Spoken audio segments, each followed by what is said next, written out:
नमस्कार मित्रांनो, आज परत पुन्हा एकदा आपण पोलीस भरती सराव पेपर क्रमांक 51 आज आपण अभ्यासणार आहोत. आज दिनांक आहे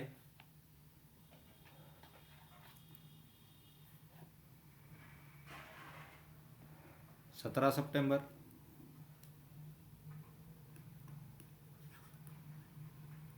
तर आजच्या पेपरचा आपला विशेष भाग म्हणजे आपला सामान्य ज्ञान, बुद्धिमत्ता चाचणी, गणित, मराठी व्याकरण, चालू घडामोडी. आपलं मिशन आहे 2025ची पोलीस भरती. चला आपण पहिल्या प्रश्नाकडे वळूया. प्रश्न क्रमांक पहिला, भारतीय व्यापारी स्पर्धेत 3 युद्ध झाली, यास कर्नाटक युद्ध म्हणून ओळखले जाते. ही युद्ध कोणाच्या दरम्यान झाली? मराठे आणि मुघल, इंग्रज आणि पोर्तुगीज, इंग्रज आणि फ्रेंच, आणि मराठे आणि इंग्रज. कर्नाटक युद्ध म्हणून कोणाकोणाशी प्रसिद्ध आहे? कर्नाटक युद्ध 3 झाली, ती कोणाकोणाशी? इंग्रज आणि फ्रेंच. लक्षात राहील ऑप्शन क्रमांक सी. पुरातन काळात कोणत्या ठिकाणी समुद्री व्यापार होत असल्याचे अवशेष आढळले जातात? कानेरी, लोथल, भीमबेटका, चोलनगर. कुठं आढळतात? भीमबेटका. ऑप्शन क्रमांक बी लोथल. कालच्या पेपरमध्ये सुद्धा हा प्रश्न आपण घेतला होता. लोथल हे त्या काळचं व्यापारी केंद्र होतं. कोणतं होतं? व्यापारी केंद्र म्हणून ओळखलं जायचं. पहिली जॉईंट स्टॉक कंपनी भारताशी व्यापार करण्यासाठी कोणी सुरू केली? पोर्तुगीज, इंग्रज, डच, फ्रेंच. कोणी सुरू केली? डचांनी केली. ऑप्शन क्रमांक सी.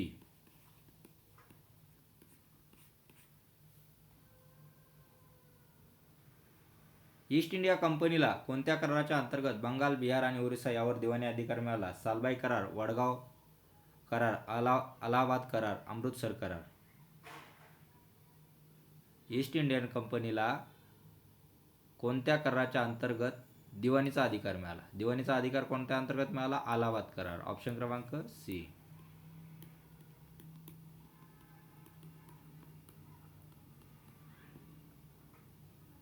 ओके. सन 1927 मध्ये ऑल इंडिया वुमन्स कॉन्फरन्सची स्थापना मुंबई येथे कोणी केली? Annie Besant, Sarojini Naidu, Margaret Cousins, Kasturba Gandhi. कोणी केली? Margaret Cousins. ऑप्शन क्रमांक सी. देशबांधव समितीची झालं ते समितीची स्थापना कोणी केली? बाळ गंगाधर टिळक, ॲनी बेझंट, अश्विनी कुमार आणि Chittaranjan Das.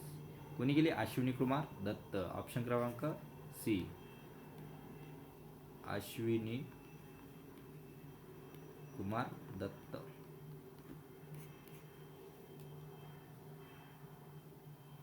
Vernacular press act, स्थानिक भाषेवरील वृत्तपत्र बंदी कायदा कोणी अंमलात आणला? Lord Curzon, Lord Ripon, Lord Lytton, Lord Wavell. कोणी आणला? Lord Lytton. ऑप्शन क्रमांक सी. लॉर्ड लिटन यांनी व्हर्नाक्युलर प्रेस ॲक्ट आणला होता. भारतीय संसदेत कोणत्या साली हिंदू विवाह कायदा संमत झाला? 1947, 1950, 1955, 1962. कोणत्या साली? हिंदू विवाह कायदा 1955. ऑप्शन क्रमांक सी.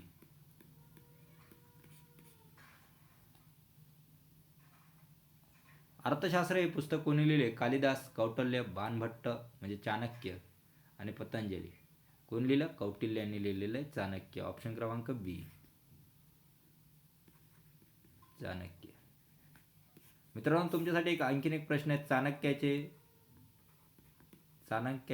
चाणक्य यांना वेगवेगळ्या नावाने ओळखलं जातं. त्यांचे बाकीचे नाव कोणते?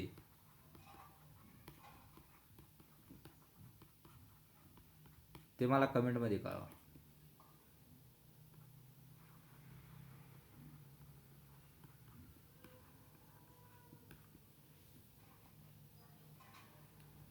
पुढचा प्रश्न, भारतीय सार्वजनिक क्षेत्रात सर्वात मोठी बँक कोणती? Bank of Baroda, Punjab national bank, state bank of India, central bank of India. कोणती आहे? State bank of India. Option क्रमांक सी.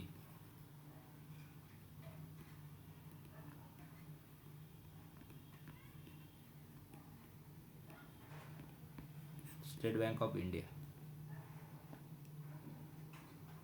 भारताची मध्यवर्ती बँक कोणती? State bank of India, Punjab national bank, reserve bank of India, bank of Baroda. Option क्रमांक C. Reserve bank of India, RBI.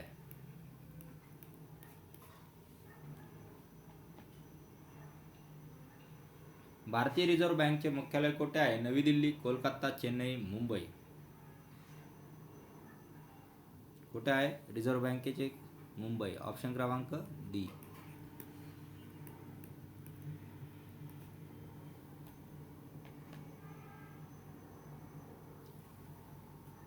सातवा वेतन आयोगाचे अध्यक्ष कोण होते?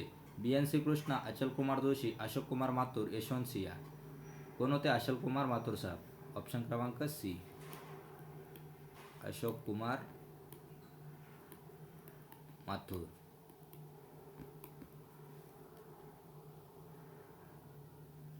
भारतामध्ये पहिली भूविकास बँक कोणत्या राज्यात स्थापन करण्यात आली? महाराष्ट्र, पंजाब, गुजरात, पश्चिम बंगाल. कोणत्या राज्यात स्थापन करण्यात आली? पंजाबमध्ये. लक्षात राहील तुमच्या. ऑप्शन क्रमांक बी, पंजाब.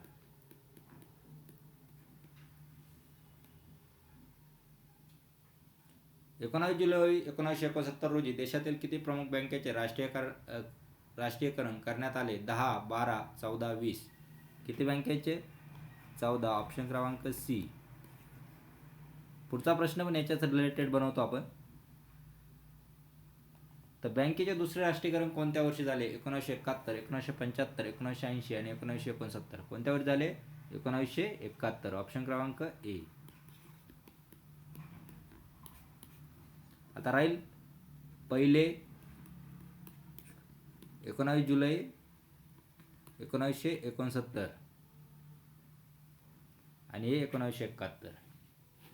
आता याच्यामध्ये कोणकोणत्या बँक? 14 बँक होत्या, त्याचे राष्ट्रीयकरण झालं. एवढं डीपमध्ये नाही विचारणार, पण माहीत पाहिजे आपल्याला. ते तुम्ही मला कमेंटमध्ये कळवायचे आहे. बिटकॉइन हा डिजिटल चलनाचा शोध कोणी लावला? Elon Musk, Satoshi Nakamoto, Mark Zuckerberg, Bill Gates. कोणी लावला बिटकॉइन?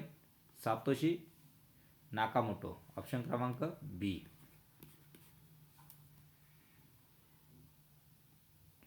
बिटकॉइनची सुरुवात कोणत्या वर्षी झाली? 2005, 2008, 2009, 2011. कोणत्या वर्षी झाली? ऑप्शन क्रमांक सी, 2009.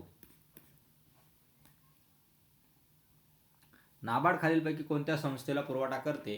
व्यावसायिक बँक, राष्ट्रीय सहकारी बँक, खाजगी वित्तीय संस्था किंवा पतसंस्था.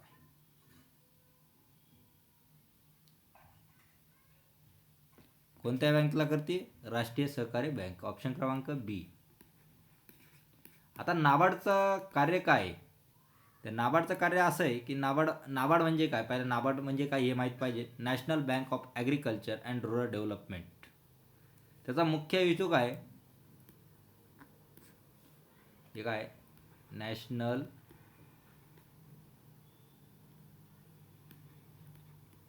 Bank of agriculture and rural development.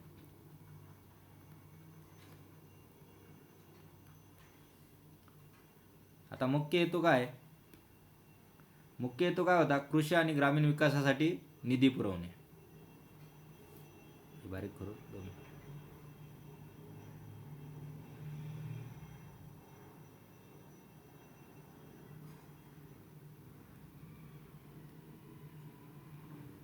मुख्य हेतू काय?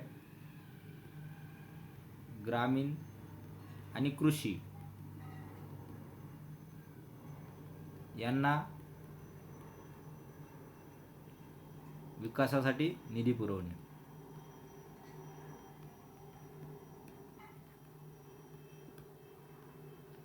नाबार्ड पण डायरेक्ट शेतकऱ्यांना किंवा ग्रामीण लोकांना डायरेक्ट निधी पुरवत नाही, तर ती काय करते, सहकारी बँके थ्रू खाली स्तराला निधी पुरवला जातो. ठीक आहे. आता याच्यात रिलेटेड आपण नाबार्डची स्थापना कोणत्या वर्षी झाली? 1969, 1982, 1975, 1990. कधी झाली नाबार्डची स्थापना? 1982. ऑप्शन क्रमांक बी, 1982 मध्ये नाबार्डची स्थापना झाली. नाबार्ड मुख्यतः कोणत्या क्षेत्रासाठी निधी पुरवतो? औद्योगिक विकास, कृषी व ग्रामीण विकास, शहरातील रिअल इस्टेट, IT उद्योग. कशासाठी? कृषी व ग्रामीण विकास. ऑप्शन क्रमांक बी, कृषी आणि ग्रामीण उद्योग. तुम्हाला बोललो होतो ग्रामीण विकास.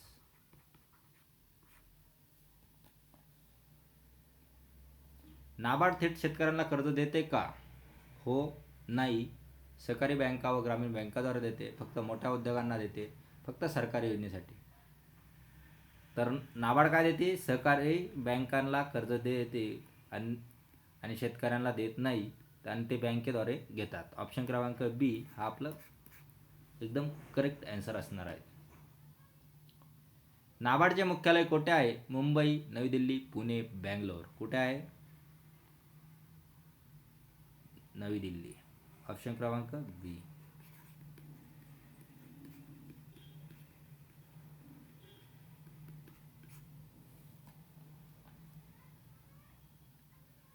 खालीलपैकी नाबार्डचे मुख्य कार्य कोणते आहे? महागाई नियंत्रण, ग्रामीण आर्थिक विकासासाठी निधी पुरवणे, परदेशी चलन नियंत्रित ठेवणे, फक्त शहरी बँकिंग सुविधा पुरवणे.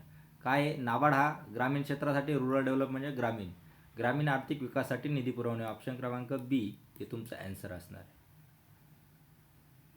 आणि नाबार्डचा पूर्ण अर्थ काय ते मी तुम्हाला पहिल्याच प्रश्न सांगितला होता. तर आता नाबार्ड काय? National bank of agriculture and rural development, national bank for rural affair and development, national agriculture and banking resource development, national bureau for agriculture resource development. काय? ऑप्शन क्रमांक ए हे तुमचं करेक्ट आन्सर आहे.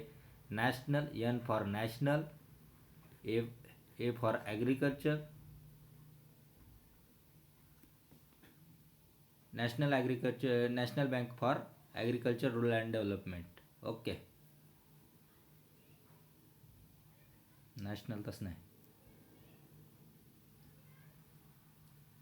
NA for national bank, NAB. आणि इथं काय? Agriculture and rural development. NAB काय आहे? National bank. आणि ए काय आहे? ॲग्रिकल्चर. आणि आर काय? रूरल. आणि डी काय? डेव्हलपमेंट. राहील लक्षात सगळ्यांच्या?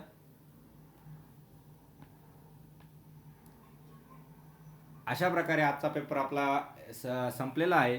तर तुम्हाला 25 पैकी किती प्रश्नांचे उत्तरं आले आणि ते मला त्यात किती मार्क मिळाले ते मला कमेंट्समध्ये कळवायचे आहे. मार्क जरी कमी मिळाले मित्रांनो तरी नाराज होऊ नका, कारण आत्ता सध्या इथं मार्क कमी मिळतील तर नेमके पेपरमध्ये तुम्हाला फायदा होईल. तुम्हाला आता काय चुका होतात ते तुमच्या लक्षात येतील आणि तुम्हाला ज्यावेळेस तुम्ही पेपरला बसशाल त्यावेळेस तुम्ही करेक्ट आन्सर देण्याचा प्रयत्न नक्कीच करशाल. तुम्हाला जर व्हिडिओ आवडला असेल तर शेअर करा, तुमच्या मित्रांना लाईक करा, चॅनलला सबस्क्राईब करा. जर व्हिडिओ आवडला नसेल तर डिसलाईक करून मध्ये कमेंट बॉक्समध्ये कळवा की सर व्हिडिओ आवडला नाही, व्हिडिओमध्ये या त्रुटी आहे, या त्रुटी तुम्ही पूर्ण करा, किंवा अजून काही डाटा हवा आहे हे पण मला सांगा. तर मी तुम्हाला मागे सांगितलं होतं की प्रत्येक प्रश्नाच्या नंतर एक इमेज देणार होतो, एक पिक्चर देणार होतो, त्यामुळे तुमची मेमरीनं ते कॅप्चर केलं आणि ते उत्तर तुमचं लक्षात राहील. तसं मला कोणी काही कळवलेलं नाही, त्यामुळे मी याच पॅटर्नमध्ये तुम्हाला सांगतोय. तर आज आपण इथेच थांबूया. जय हिंद, जय महाराष्ट्र आणि जय भारत.